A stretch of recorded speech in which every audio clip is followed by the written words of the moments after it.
특검 얘기를 좀 시작해보려고 하는데 네. 초대형 특검이 이제 등장을 했죠. 3대 특검법, 내란 특검, 김건희 특검, 최상병 특검이 어제 공포가 됐습니다. 네, 특검 내용을 저희가 이제 숫자로 어제는 얘기를 했어요. 뭐 13가지다, 16가지다 했는데 네네. 아 저렇게 모아놓으니까요. 소름 끼치는 거 있죠. 그러니까요. 김건희 특검법은 16건의 사건이 있거든요. 네. 근데 16건만 있겠습니까? 사실 더 많죠. 더 많은데 정말 좋아하죠. 그 밑에가 글이 지금 길어가지고 두 장으로 나눠진 상황이에요.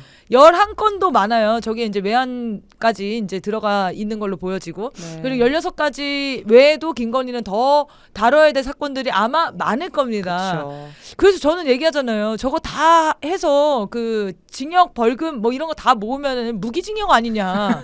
제가 얘기하지 않았습니까? 벌금도 거의 조 단위가 나오지 않을까. 벌금은 진짜 네. 평생 못 갚아요. 네.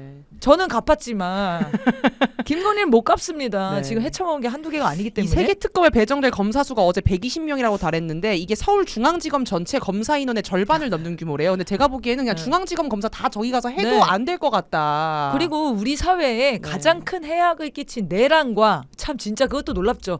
남편은 내란을 저지르고 네.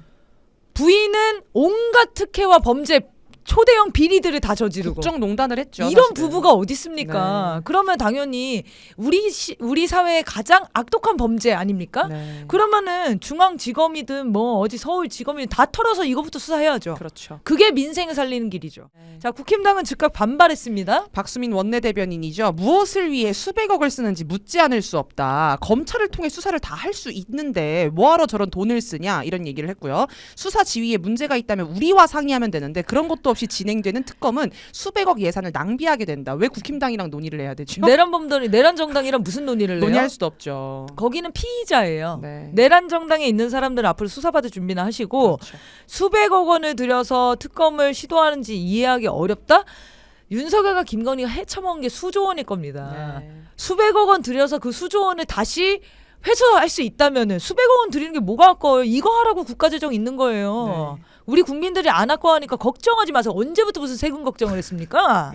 청와대 밑에 지하 벙커도 뜯어갔다면서요? 용산의 대통령실을 구비하면서 청와대에 있는 지하 벙커를 뜯어갔다는 전원이 나왔는데 이게 다시 복구하려면 1년 정도의 시간이 걸린다고 해요. 야 진짜 뜯어갈 게 없어서 벙커를 뜯어가니? 그러니까 왜 그렇게까지 무리하게 이전을 했냐고. 그러니까 이게 아직도 미스터리잖아요. 네. 왜 이렇게 무리하게 청와대에서 빠르게 준비도 안 되고 돈도 많이 드는데 용산으로 옮겼냐. 이거 나중에 복구하는 비용이 지금 또 한 259억 원 또 든다는 거예요.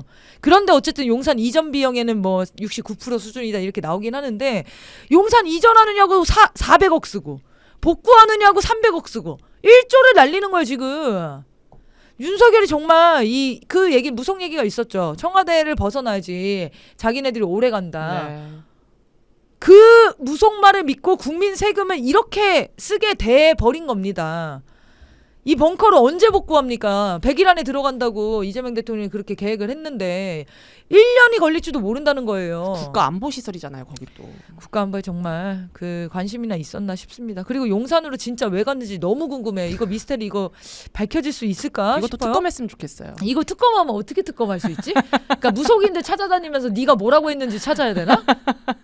아 정말 그 이재명 대통령 재판 중지 관련해서 네. 재판 연기죠. 네. 정확하게는 재판을 연기했다라고 연속해서 지금 법원들이 입장을 내고 있어요. 근데 이거는 이거고 민주당에서는 형사법 개정을 계속 추진하고 있습니다. 잠깐 지금 중단된 상태로 보여요. 고민이 좀 깊어진 것 같은데 이거와 관련해서 국힘당과 조선일보 막 들고 일어나서 이거 형사법 개정까지 갈 일이 있겠냐? 그냥 냅둬야 된다. 이 정도면 다 만족해라. 막 이렇게 입장을 내고 있잖아. 네, 권성동은 피고인 이재명 대통령 단 한 사람만을 위한 법을 만들어 사법 체계를 파괴하려고 한다. 박형수 원내 수석 부대표는 독재가 횡행하는 중남미나 아프리카의 개발도상국에서도 흔하지 않는 위인설법이 21세기 대한민국에서 너무나 뻔뻔하게 자행되고 있다. 이렇게 얘기하고 있어요. 아니 그 제가 길 가다가 현수막이 걸려 있어요. 지금 네. 국힘당에서 뭘 달았냐면 내란범죄 중 주제에 무슨 현수막을 달은지 모르겠어. 대통령이 당선된다고 죄가 없어집니까? 이런 현수막이에요. 이거 죄를 없애자는 법이 아니에요. 네. 대통령 재임 기간에는 특권이 있기 때문에 불소추 특권이 있기 때문에 재판에 중지하자는 거 아닙니까? 그거를 명확히 하자. 혼란이 있을 수 있으니까 그거를 해석을 개별 법원들이 개별 판단을 하지 말고 법적으로 그냥 제정을 해놓자. 이 취지잖아요. 아니 사실은 근데 프레임을 계속 이상하게 지금 국힘당이 일부러 짜고 있잖아요. 사실 이재명 대통령 국회의원 할 때는 불체포 특권 가지고도 특권이라 그랬었어요. 방탄 특권. 근데 이거는 불소추 특권 가지고도 지금 얘기를 하고 있는 거잖아요. 사실은. 아니 헌법에 나와 있는 내용이잖아요. 네. 그걸 해석을 못 합니까? 그리고 검찰이랑 사법부가 인디언 기우제 지내듯이 법이 나올 때까지 탈탈 털고 있고 기울어진 운동장 속에서 지금 계속 공격을 하고 있는데 말 그대로 그냥 개정인 거거든요. 개정. 그리고 내란 정당 주제에 법치주의의 붕괴이자 헌법 정신에 대한 정면 도전 같은 소리를 입에 올릴 수가 있어요? 아니 말도 너무 멋들어지게요. 나경원이 뭐라고 했냐면 사법부의 이번 결정은 독립이라는 심장을 꺼내어 권력에 넘겨주고 이런 얘기하고 있다니까요. 뭐라고? 독립 뭐? 독립이라는 심장을 꺼내어 권력에 넘겨주고 스스로 죽음을 선택한 것이나 다름없다. 헌법을 지키는 겁니다. 이게 헌법을 지키는 거예요. 자, 그리고 이 사안에 좀 정리를 해보면 네. 이거는 결국 이재명 목줄을 쥐고 재판으로 계속 흔들어 보고 싶다. 그거를 그 여지를 남겨놓고자 하는 게 국힘당의 전략이에요 지금. 그래서 민주당이 절대 밀리면 안 됩니다. 형사법 개정은 그냥 그대로 가져가면 돼요. 네. 자, 그리고 이게 이재명만을 위한 그 법 개정이냐? 아니죠. 다음 대통령도 다 적용이 되는 거 아닙니까? 어떻게 이게 이재명만을 위한 개정이에요. 그리고 더 본질적으로 이재명 관련된 재판들은 정치 탄압이었어요. 없는 죄를 가지고 뒤집어 씌워서 없는 죄를 있는 죄로 만들려고 했던 시도 아닙니까? 그러니까 지금 재판이 수백 명의 증인들을 부르고 온 사람들을 다 불러서 이것저것 다 사안들을 짜집기 해놔서 이 정도까지 재판을 가져온 건데 본질은 정치 탄압이라는 겁니다. 기소 자체가 무리였던 사건들이에요. 이재명과 관련이 없는 사건들이야. 그런데 이 본질에 대해서는 언급하지 않고 이재명이 죄가 있고 재판을 받고 있는데 그 재판을 중지하는 게 말이 됩니까? 이렇게 어떻게 얘기를 할 수가 있죠? 자, 이게 앞으로 윤석열한테도 적용 가능한지도 한번 난 생각해보고 싶어요. 윤석열 재판받을 때 윤석열 재판이 빨리 끝내야 된다, 재판이 계속 지속돼야 된다, 이런 입장도 똑같이 내줘야 되는 거잖아. 네. 이재명만 공격하면 여전히 살아남는다, 이런 멍청한 전략을 여전히 쓰고 있다는 거는 국민들이 정말 개돼지로 보는 겁니다. 그리고 여기서 민주당이 밀리면은 진짜 안 되는 거예요. 흔들림에 당하는 거예요. 그리고 더 중요한 거는 민주주의의 원칙이 민주주의 원칙. 국민들이 재판 받는 거 알았어. 어떻게 정치 탄압 당한지도 알았어. 그 모든 조건을 다 이해하고 이재명을 선택한 거 아닙니까? 네. 그럼 국민들이 뽑은 대통령인데, 그래서 그 불소추 특권을 주는 거예요. 대통령한테는 국민들이 뽑은 사람에 대한 믿음과 신뢰와 권력을 주는 겁니다. 그게 민주주의 사회죠. 자, 그래서 이거 가지고 계속 흔들게 할 텐데 민주당이 절대 밀릴 필요가 없습니다. 네. 그냥 하던 일 그냥 원칙적으로 하시면 돼요. 네. 여기서 밀리면 어떻게 되는 거냐? 그야말로 진짜 방탄 입법이었다는 게 네. 드러나는 거예요. 네. 그냥 이건 명백히 하자는 거예요. 앞으로 이런 상황들이 또 벌어질 수도 있기 때문에 대통령이 선출되면 국민의 선택이 끝난 거다. 그래서 5년 동안은 그걸 보장해줘야 된다. 이렇게 법에 명문화하자는 겁니다. 문제가 전혀 아닌 법이에요. 그냥 추진하시면 될 것 같습니다. 이번에 40, 50대가 이재명 네네. 대통령한테 70% 가까운 몰표를 줬습니다. 네. 어마어마하죠. 남녀 차이도 거의 없어요. 완전 몰표입니다. 4, 50대에서는 4, 50대. 네네. 근데 이 50대가 어떤 세대냐? 주력이 586 세대입니다. 예. 40대의 주력은 제가 얘기했던 세계화 세대입니다. 네. 70년대생들. 아, 그리고 50대가 60년대생들. 전대협 한청년이네요. 그렇죠. 저희들 쉽게 말하면 전대협 그냥. 한청년 세대죠. 네네. 그래서 제가 예전에 이 두 세대를 민주화 세대, 운동 세대, 세계화 세대라고 지명하면서 세계화 세대가 가장 진보성이 높다 네. 이렇게 평가했고, 어허. 이 세계화 세대라는 게 무슨 말입니까? 70년대 세계화의 물결을 청년기에 맞이한 세대라는 뜻입니다. 네네. 네, 그래서 그 이제 김영삼이 말했던 세계화 그거 그렇죠. 말고 그 세계화.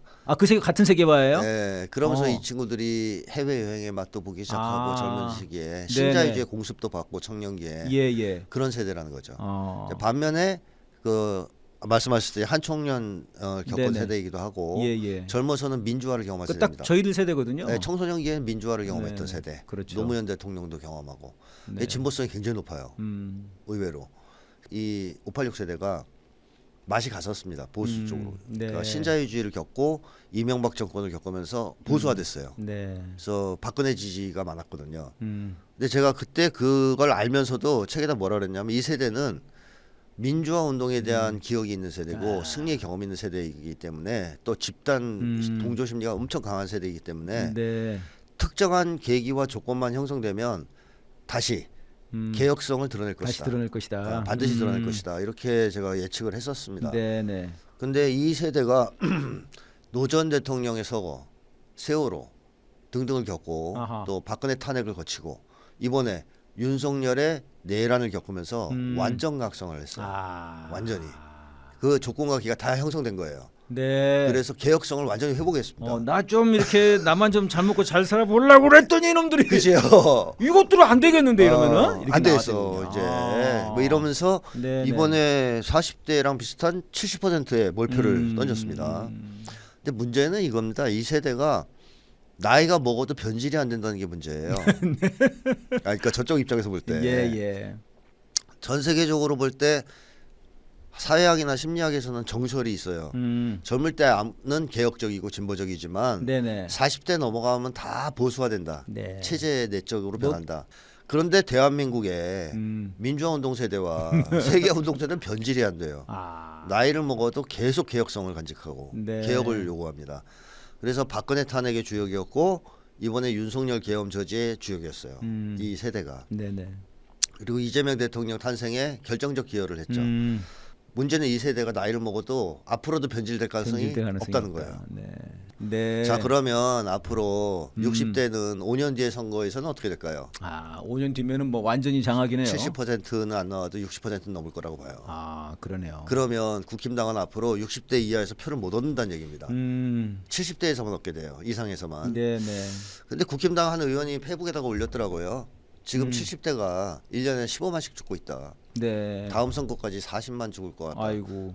저 이제 안타까운 일이지만 70대 네. 이상은 인구가 줍니다. 계속. 네네네. 계속 증가하는 세대가 아니잖아요. 지속될 수 있는 세대가 아니고. 그러니까 국힘당은 이제 끝났다는 얘기밖에 안 나오는 거죠. 이런 상황에서. 그러네요. 한마디로 세대 기반이 전혀 없다. 무너졌다. 이렇게 네, 이제 봐야 네. 된다는 겁니다.